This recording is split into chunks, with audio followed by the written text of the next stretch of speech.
Welcome to the Conspiracy of Goodness podcast, where you'll hear from thought leaders in a wave of goodness and progress well underway in the world that almost no one knows about yet.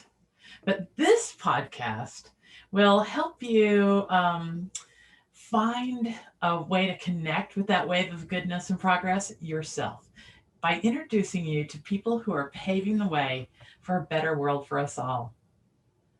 I'm Dr. Linda Ulrich, founder of Ever Widening Circles.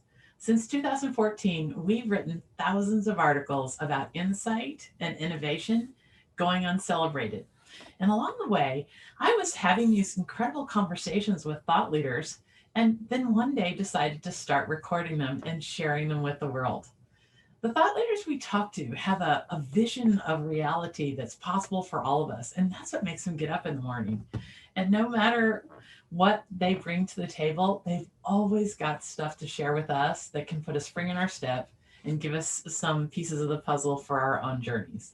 So today I want to welcome two fellows that I met about 2 weeks ago when I was on their podcast, the 30-Minute Hour. Eric Twiggs and Ted Fells are just two of the nicest guys you'd ever want to meet.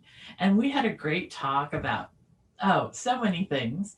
And they have kind of a business angle to their podcast, but mostly what I noticed was that they care about keeping the humanity in all our interactions, whether it's business or personal life. And so I fell so much in love with their whole ethos that I had to have them on my own podcast. So here they are. Welcome, Eric and Ted. I'm so glad to have you here with us. Good evening, Dr. Linda. Thank you for having us on your show. Well, I'm going to be straight up with the audience. I couldn't even begin to introduce you guys as well as you might if you fill us in on a little background and story and thought process. So please do a better job at introducing yourselves and your work.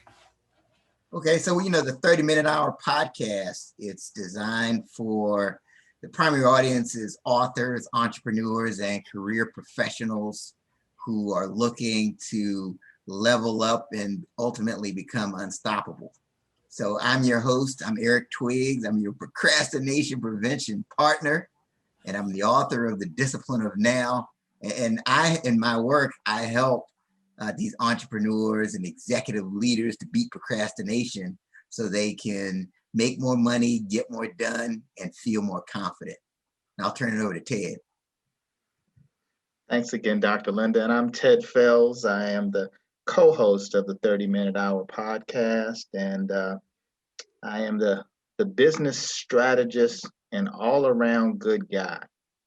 So I bring 25 years of business experience. I started this journey at about 4. So right now, Easy to see. I'm almost 30 years old, and so just what we bring to our listeners is just a different, a fun perspective to business, entrepreneurship, and just authors, professionals. We just have a wide range of guests on there, and we just have fun with it. Eric is the one that is the one that is structured and plans it out, and I'm not. I'm the guy that just kind of shows up and just, hey, we got a podcast going on and I'm here, and let's get it going. So we're kind of a sort of like the 2021 version of the Odd Couple. You remember the Odd Couple show? So I'm the one that just kind of rolls in, but we have a great time and a lot of fun with it. Lovely. Well, we were planning this interview to take maybe a half hour and chat about what we might talk about during the interview. And you both said some things that were so lovely and so spot on with my vision of what's possible if we all start working a little bit harder for the greater good. Then I just stopped our chatting and said, let's start recording right now because we can have some fun with wherever this goes. So let's start with that first topic. I was going to just ask you guys if you had any interest in talking about, but then we just blew right past that into some pretty good stuff. So So I've noticed that there's this phenomenon that's happening that I'm calling the gratitude economy.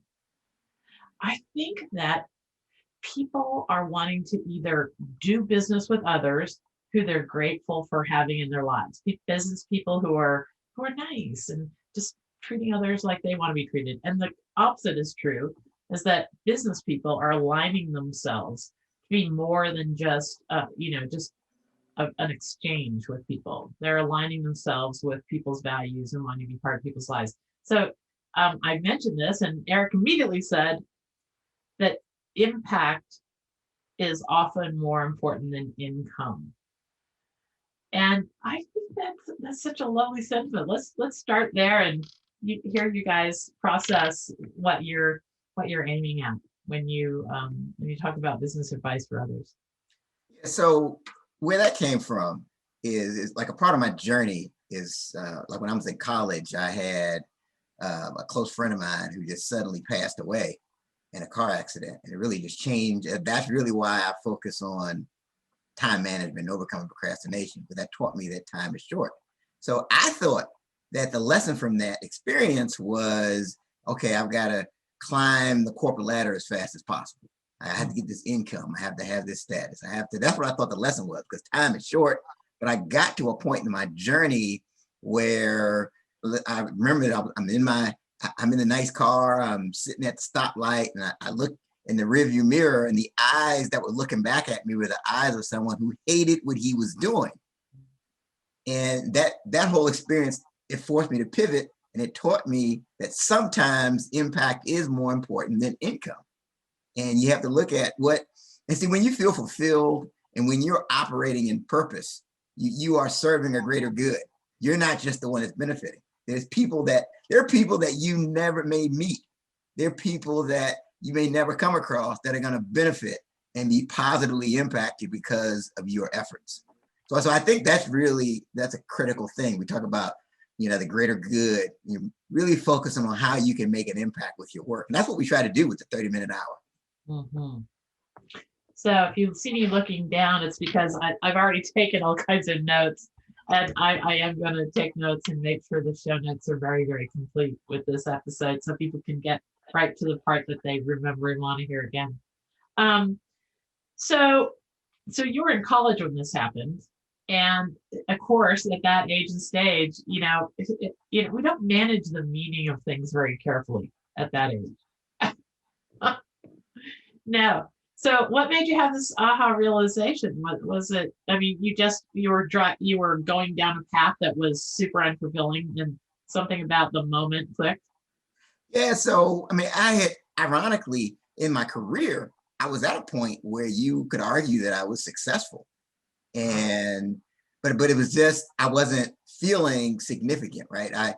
I was dreading the idea of going into the office. I mean, I'd hit the snooze button. And those little signs were there.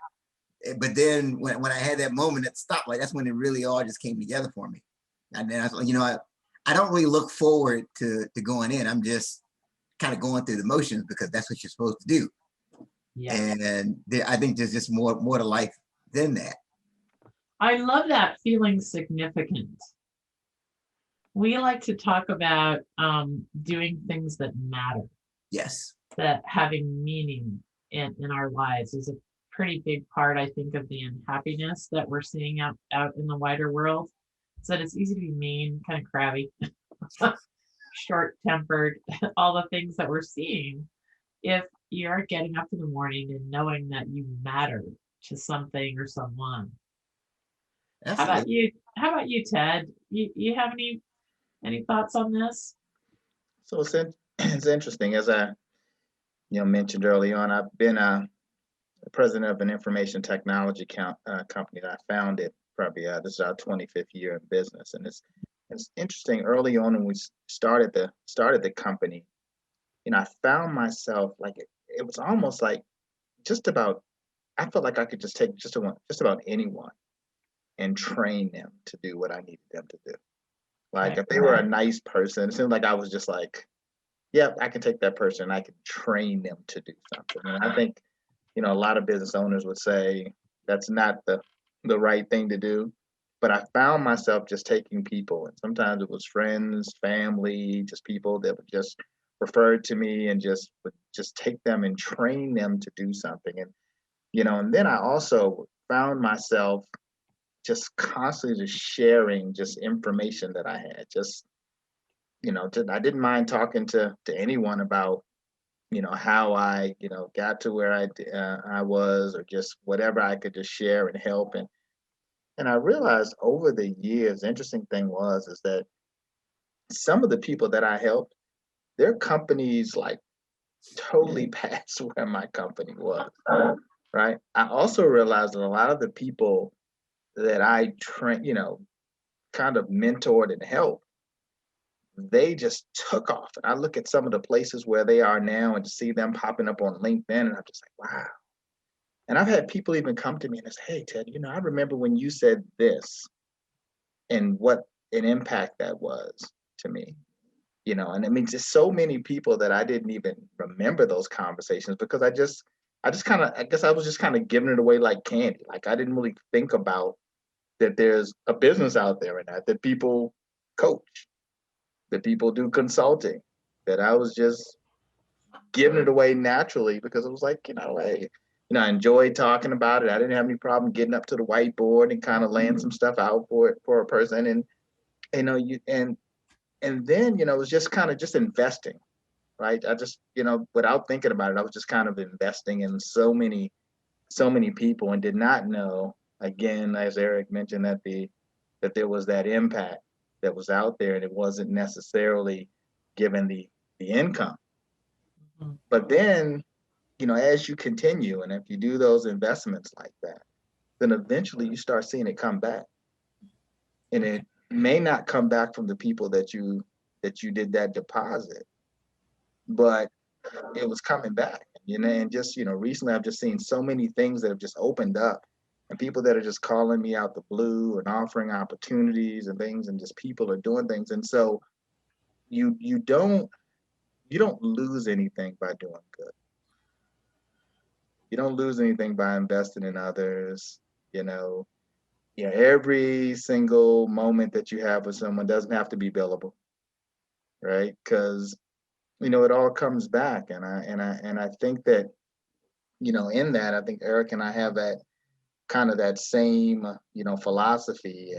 And it was just interesting, just kind of how, we've been friends for years, and then just how we got to, wanting to start a podcast, because we just knew, we just want to do something. We want to do something together. We don't know. We just talked about it all the time. We met at church, and we'd always talk about, we want to do something. We want to do, well, what is it? And then eventually, it led to the podcast. And eventually it led to us, just continuing to just, having that shared desire to help others. And there's been so much of that we've, been able to do with the podcast and some of the other platforms. And Eric, do you concur that that this investing in others it comes back? Oh, absolutely. Yeah. And like, I think Ted just made a profound point. It's not always. I appreciate that. Yeah, man, it was good. Right, thank you, man.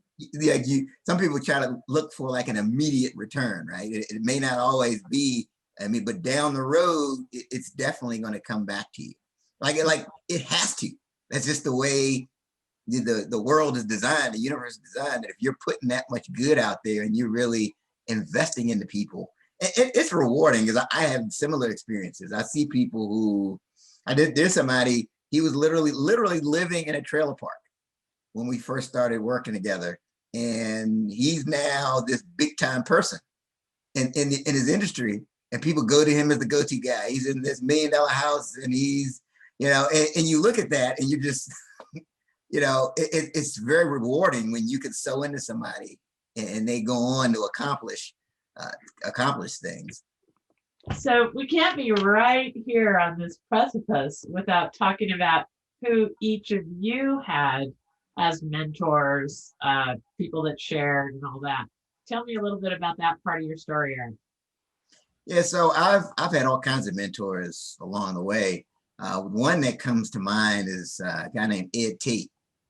who, he was in it when I was, I finally, after several years of procrastinating, uh, when I got to a point where I realized that, I should be really speaking to people and professional speaker. And I was introduced to Ed Tate. And this guy, he charges people for his coaching services, and he's this big time international speaker.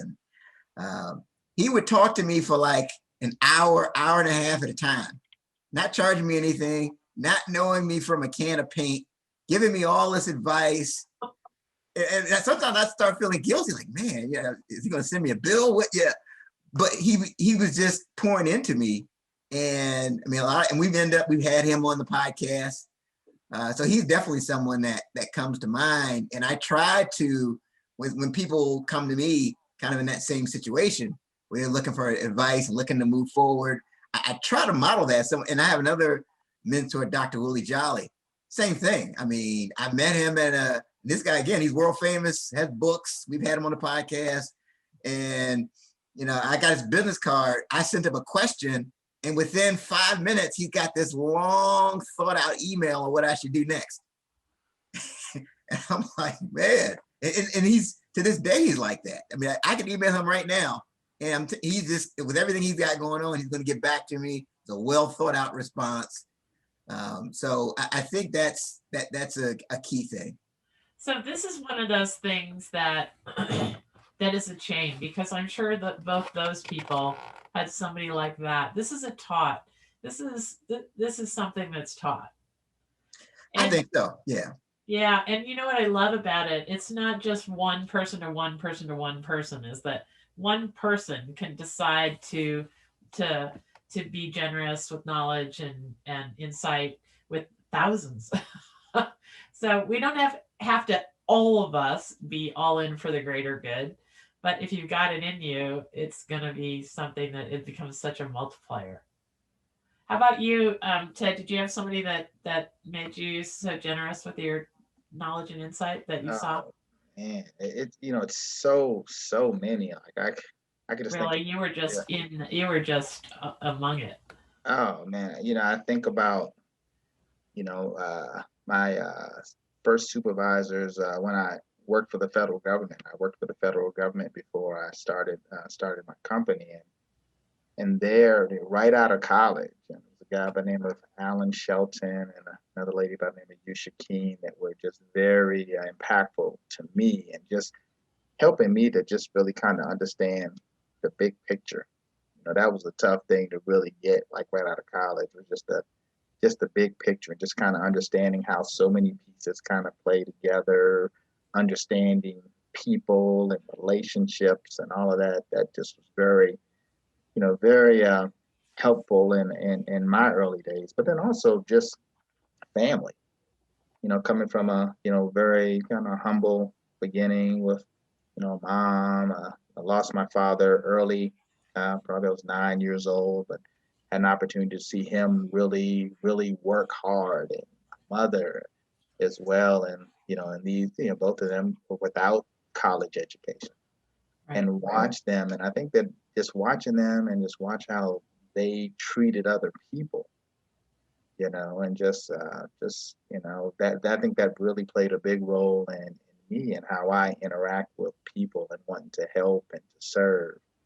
And so, yeah, so it just, so I never feel like I'm too big to take a moment to have a conversation with someone, to share, some some knowledge, a nugget. I'll just sit down with just about anyone and have a conversation. Again, when others will look at that and say, hey, you need to have that register going when you're doing that. Well, it's just natural just to kind of, give that away. Again, looking at parents just, doing for others and giving that away. I think I'm kind of a 2021 version of them, but giving away whatever knowledge I can share that can help others be the best them that they can be. Yeah, our times, I think, have brought out some of the best in us and some of the worst, of course. And one of my whole gigs is that I talk a lot about how the internet has affected how our online lives are affecting our worldview about each other and about the wider world. And I'd be interested to hear you guys have your take on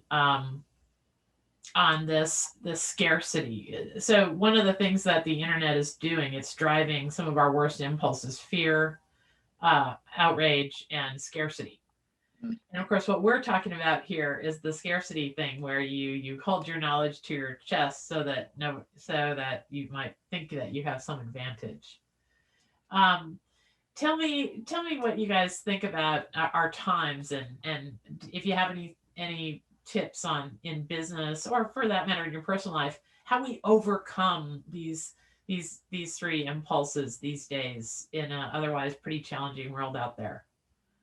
Well, I think you have to embrace an abundance mindset and not a scarcity mindset, right? And I always say, if you're trying to, let's say you win the rat race, at the end of the day, you're still a rat. That's how you have to think about it, right? There's really no victory in winning the rat race. Yeah, that's why it's really more about abundance. And because you're right, I know people that aren't, they want to guard all their information and not really share, how they're doing something. But I think it's really about helping other people. And I think you have to be, and the people that we've had on the podcast that are truly successful, they share. They share their content. They give away things that you would think they should be charging for. Yeah. But guess what? It comes back to them. So that's really the key. I think you just really have to embrace that abundance mindset. Mm-hmm. Tell me somebody like in that genre. I usually keep a bunch of books around here, and there's a great book by Adam Grant called Give and Take. Huh. Have you run into that one yet? I haven't now because I'm reading his, he has a book about thinking. Yeah. Yeah. Think Again is over Yeah, here on I'm the actually going bottom through book. that. Yes. I like the way he Yes, thinks. he's amazing. That's a really good tip for people that are listening. His first book was called Give and Take, and Mhm. that talks about basically what we're talking about here is how some people are pretty hardwired to just keep giving, and maybe we have to hold our nose for the ones that are pretty hardwired to just keep taking. And as savvy business people will recognize the difference. But yeah, tell me some people that you've talked about in this area that people might be interested to looking into their work. So, but people that just constantly give. Yeah, or just anything that this brings to mind. I really like this podcast to give people a lot of practical things they can go to next after they hear my conversation. So yeah, if you've got any more to add on this topic, great. Yeah, again, you go back to Dr. Willie Jolly, and so when he came on our podcast, he gave away like audio books and things like that. Here's something I'm finding that's an interesting trend. A lot of the people that we have on the show that are like high level influencers, when they come on the show, they are giving things away. Like that's their impulse. Where the normal instinct is, hey, get my product. Yeah, hey, buy this, get this course. Da, da, da. Where they're coming on the show, I'm sure Take and Concur, they're like, hey, you know what? I'm giving this away. I really want to, and I'll talk to them because I'll do the pre-podcast interview, and they'll say to me, hey, you know what? I want to give something to your people. I've got this book. I want to go ahead and give it out. One of the guys was Charles Matthews that we had on. This guy, he's got 130 something thousand Instagram followers, and he's written a Wall Street Journal best-selling book. And like the whole time I'm talking to him, the pre-interview, he's like, yeah, what can we give to your followers? Nice. And that's a classic example. And I think that's part of the reason he's accomplished all the things that he's accomplished, because he understands how that works. One of the greatest things about having a podcast, and I never thought about this going in, is that you just learn so much with every guest. Like every guest, they're just kind of just spilling out just nuggets, and and I just don't think that, that a person can hold that back because they're excited to talk, they're excited to share. And it's like, wow, like I feel like in a, close to, I guess, 110 or so episodes, I mean, I feel like I'm that much more knowledgeable from just hearing the perspective of so many people. And then, with the pandemic and us being able to, connect to people, like we've interviewed people from all around the world. Oh. And in listening to these people, there's some kind of common denominators in all of them. Like everybody, they want to share. They're trying to make things better for, the world at large. And you just find out that there's just a lot of good people in the world that are willing to, to share and help others. And so, yeah, it really just it's just been a very rewarding thing for us. And, I just would have never thought that the podcast would have that type of an impact, on, on me. That's Can I add something Go real ahead. quick? It was Charles Schwartz. I said Charles Okay. Matthews. Charles Yeah. Schwartz is his name. Okay. He's got the best-selling book and everything else. Yeah. Charles Well, Matthews is a great guy too, by the way. I was on his podcast. But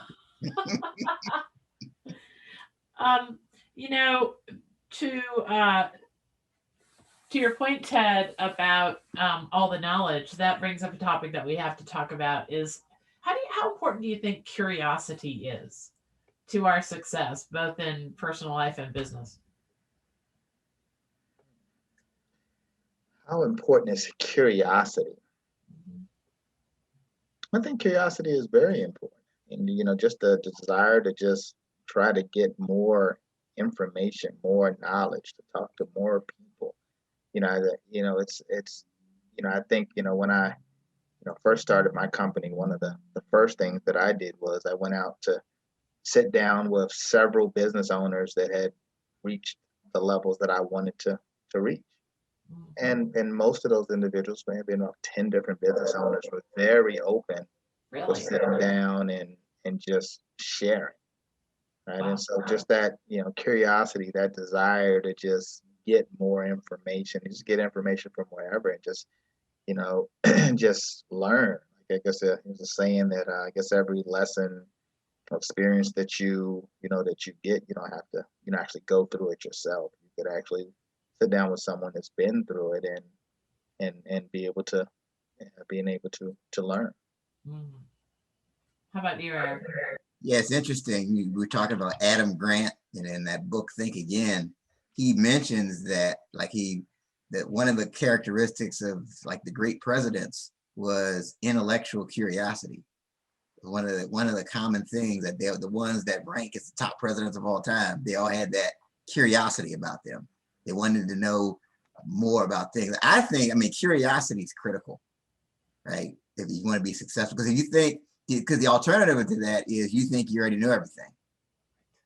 You think you can. And we've all been around people that they just have all the answers, and I think it's more important to ask the right questions. I just think it's critical. A lot of times when I talk to people who I might disagree with, I have learned to listen for what I'm supposed to hear that would improve my way of thinking. So I listened for that one sentence or that one notion where something clicks, and this person who thinks so much differently than me, I if you're naturally curious, instead of sitting there with contempt. So that is the trouble. We're all sitting there across from somebody who we decided we don't like or is so different from us. And we're sitting there with contempt just swirling around. Well, we can't hear anything new that might improve our way of thinking or at least help us understand. And so I'm always talking about changing our contempt to curiosity. And there's where the sweet spot is. There's where the inroad is to, and then I find often I thank people for improving my way of thinking, even if it was in a negative way. Even if I understand something that's really negative a little bit deeper, that could be a bit scarier, but still, it improved my way of thinking. got me out of some misconceptions. So I'm going to take a break here at about the halfway point and talk about a fabulous situation that Ever Widening Circles has created for innovators who want to connect with other people who are in the conspiracy of goodness trying to do good in the world. So we'll take a break and we'll come back and then we will talk some more with Eric and Ted. Okay, we'll take a break. So we're back from our break. Thanks for hanging in there with us. We've got three really good topics that we want to talk about in the second half of the show. The first one is a movement that these guys have started called the What Now movement. Eric, tell us about this. So the What Now movement started April of 2020.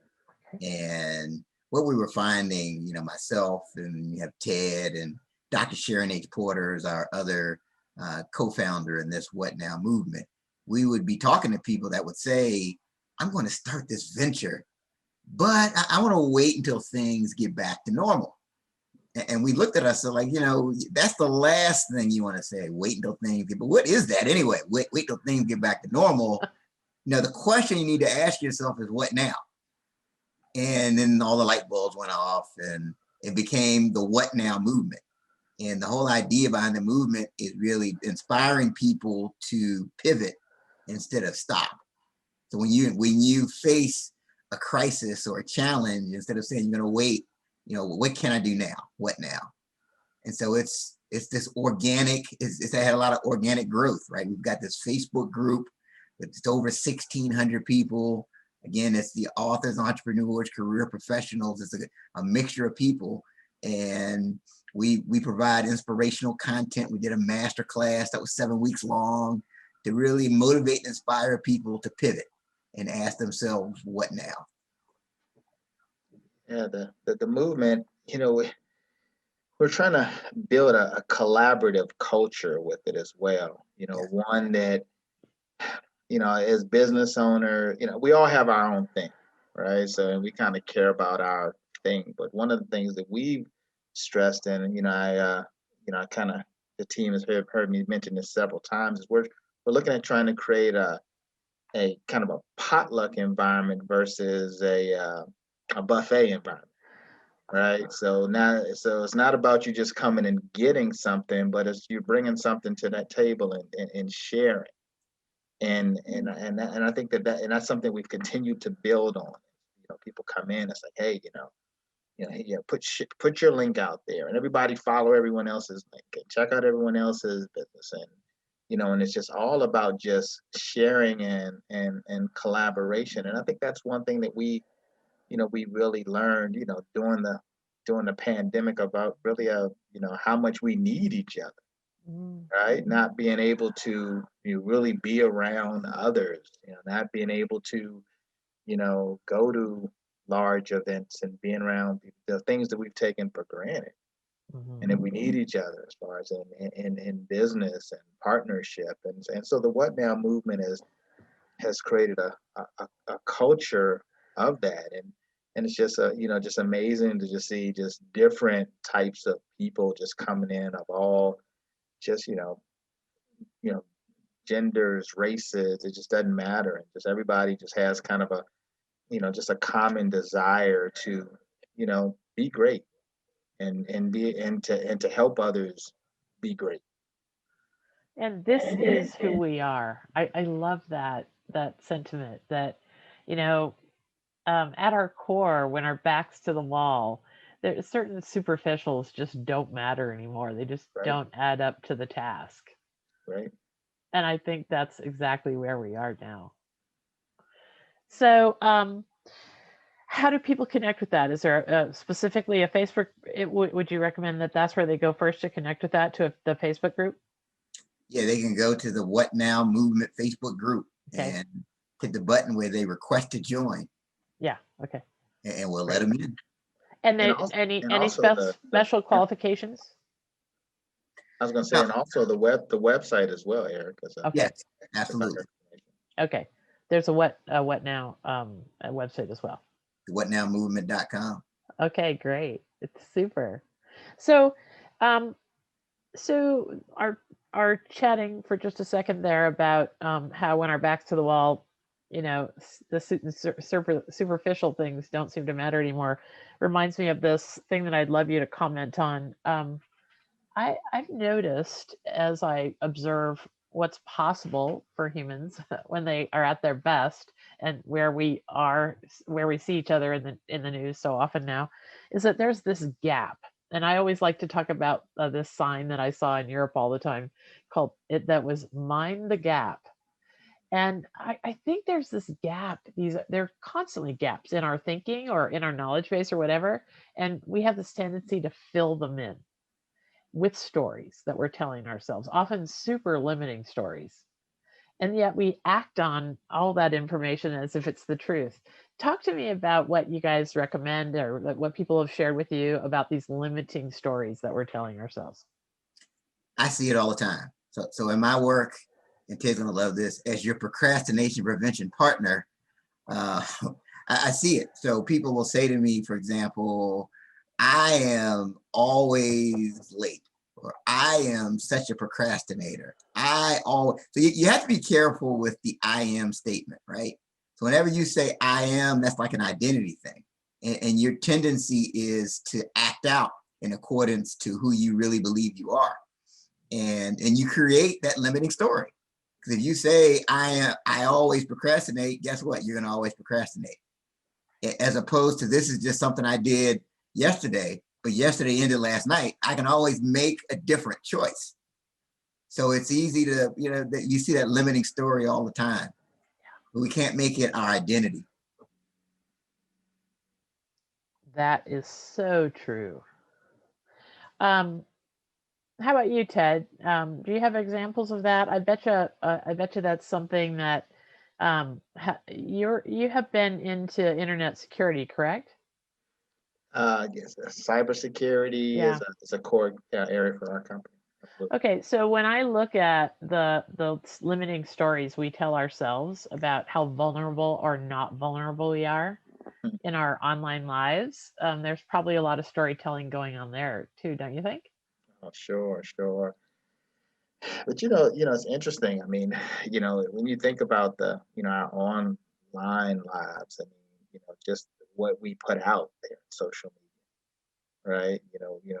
What that picture is that we put out there, that picture that we want people to see. And it's interesting. I have some friends, and when they talk about this, oh, I don't really do social media because I don't want all this information out there about me. And I'm saying, it's really the picture that you want to paint out there, right? Like, you have the option of sharing whatever you choose to share.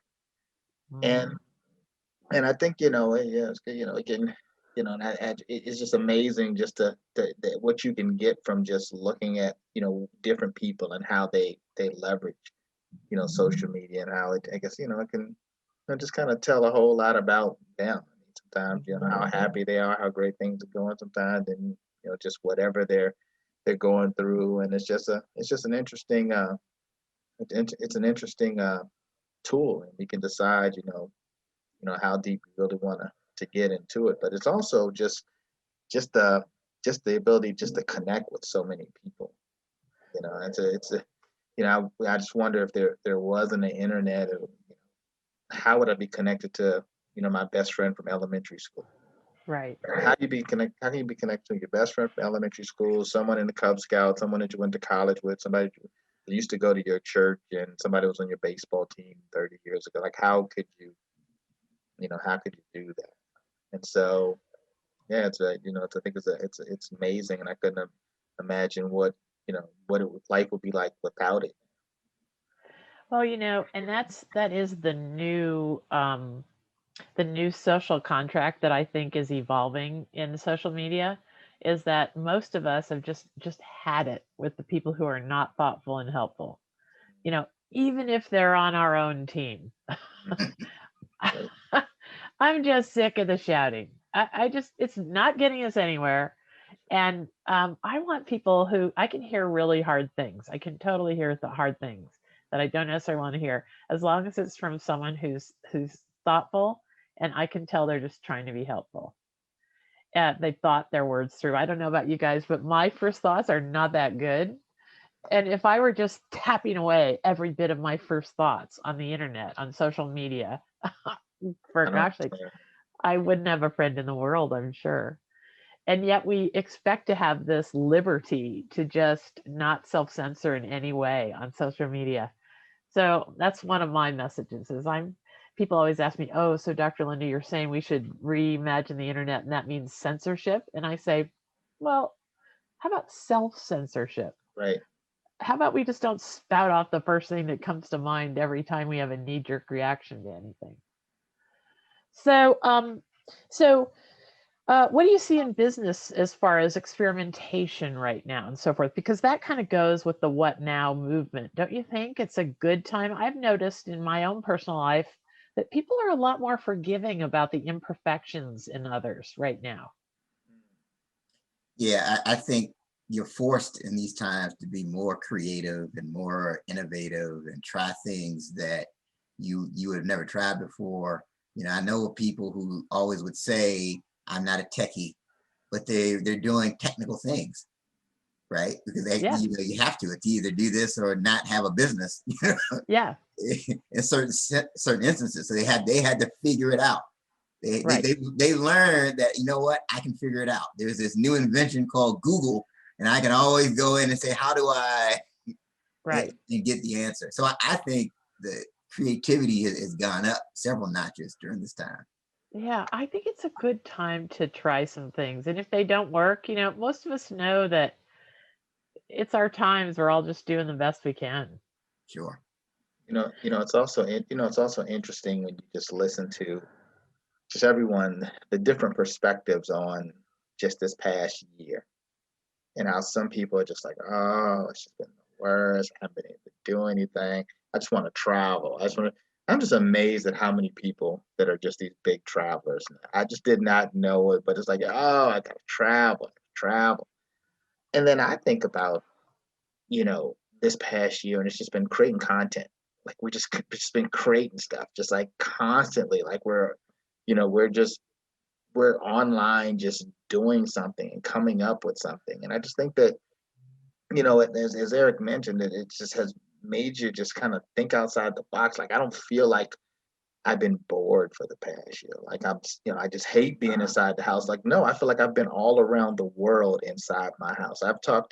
I've made friends all around the world. I have a group of friends that every Friday we just get online, and it's like 4 DJs and they just play music every Friday. And that's like 40 of us to just get on there and we just listen to music and just have, it's like we're at a big party every Friday. And so even now that, things are, opening up a bit, we're still going to be coming together every Friday virtually and we've made these friends all across the US during this time.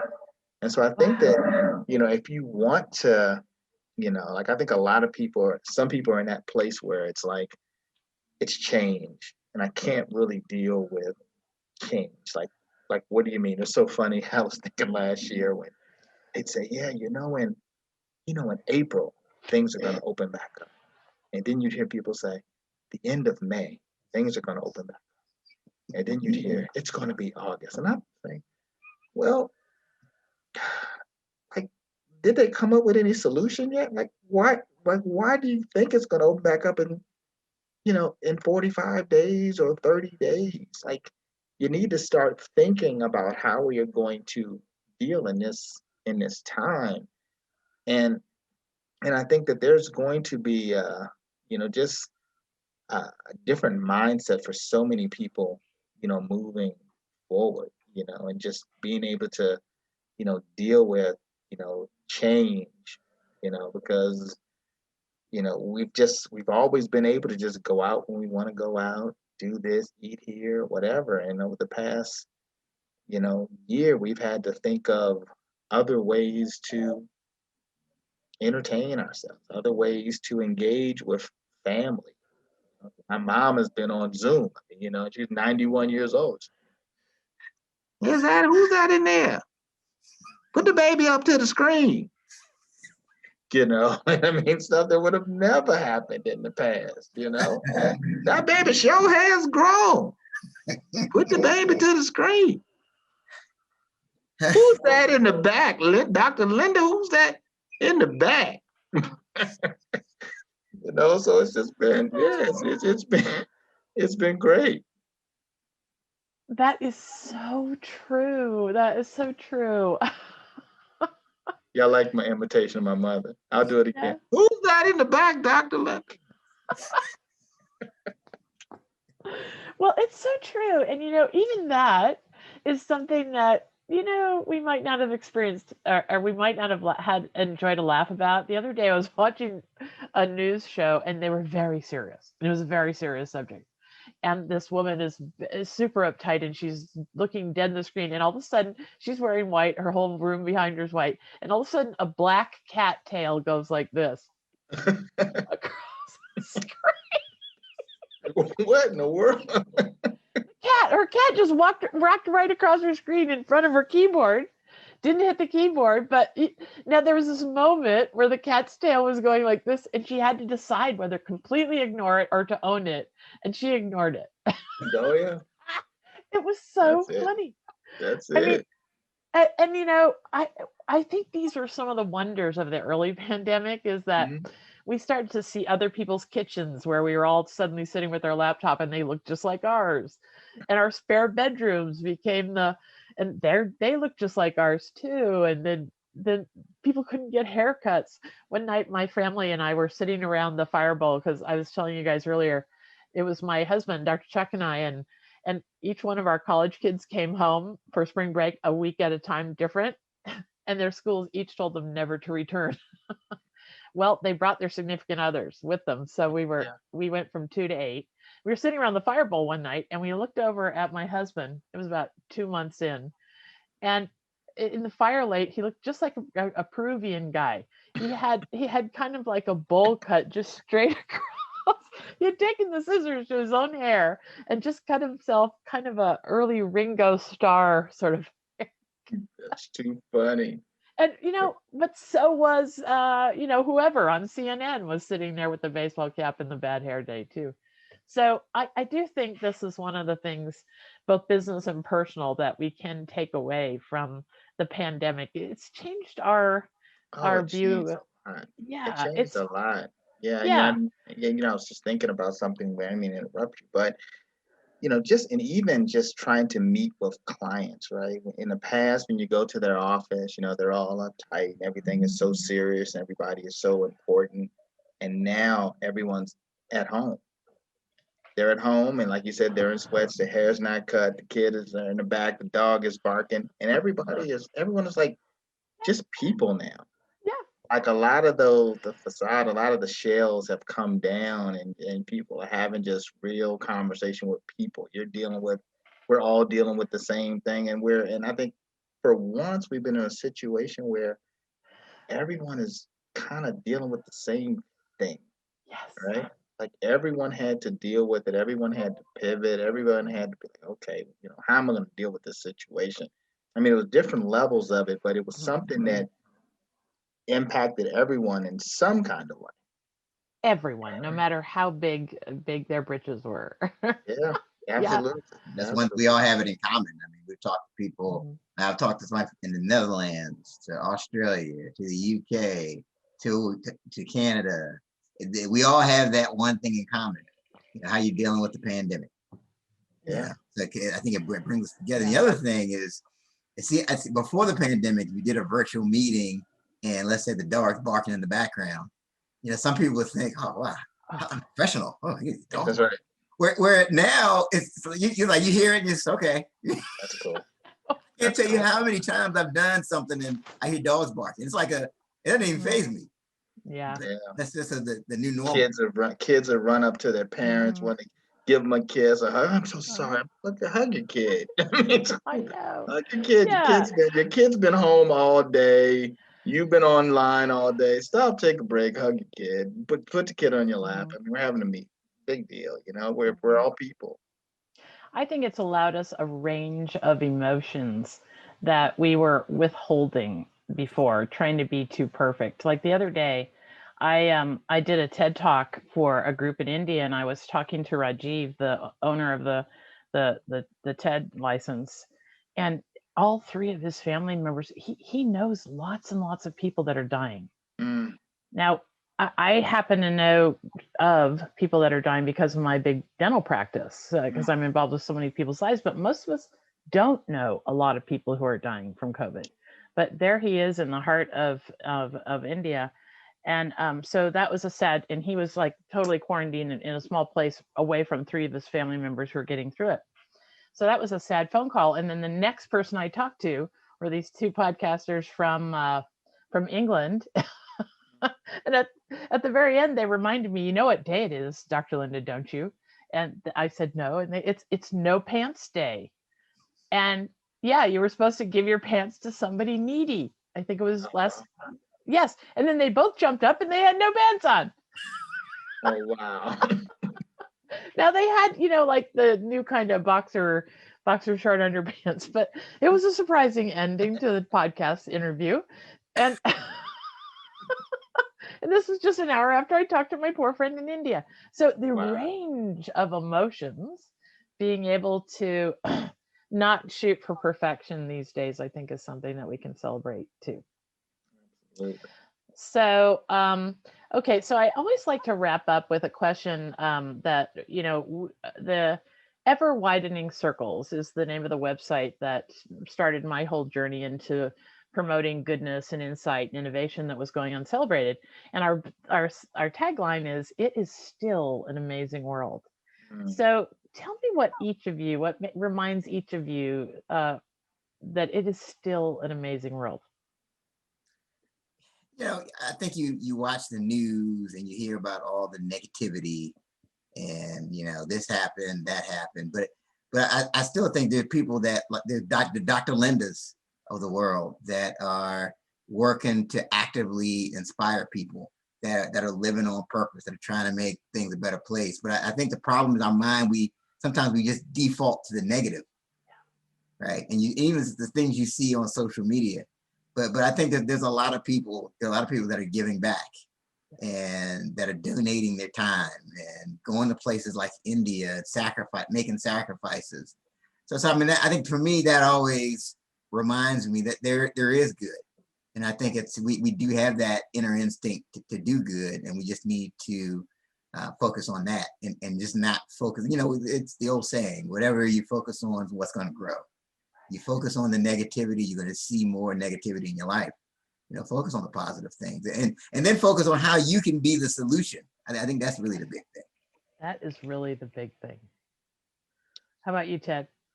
Yeah, I've always been under the belief, and I ask people this question all the time of, do you think there are more good or bad people? Right. And then most people always say, no, I think there's more good people. Mm-hmm. Right. And so if you go into it with that mindset that there's more good people, I just think that it just, you're expecting to have good engagement with people.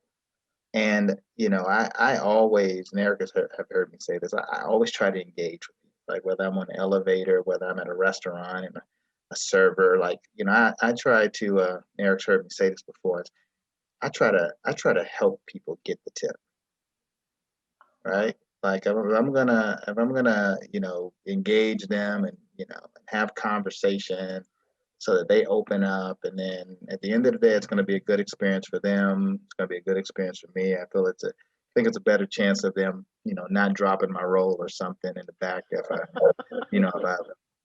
engaged with them in a nice way.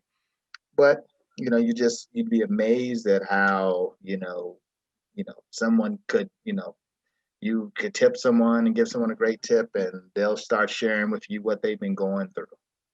And I just think that if everyone just took a little more time to just, try to be nice, I've even said to people, I think a lot of us miss just being able to smile at someone with masks on, right? And so, I've been at the grocery store and I'll, see a little old lady, and I speak to her, and I said, I'm smiling at you. She's like, yeah, I can tell. I can look at your eyes or whatever, these are things that, we've taken for granted for so many years. And I think that if everyone just kind of does their part, to just, to be nice, to engage in a certain way and just truly, you know, do their part in being, just being the best you can be, just being a good person.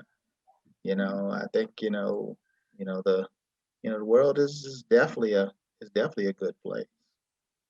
Well, this has just been a lovely conversation. I'm so glad we were able to connect like this so soon Well, thank you. after we spoke. I was on Eric and Ted's podcast number 108 on May 1st. So if you want to catch that interview, it's a nice juxtaposition of the three of us getting to know each other a lot deeper and sharing some of the insights that we've stumbled across.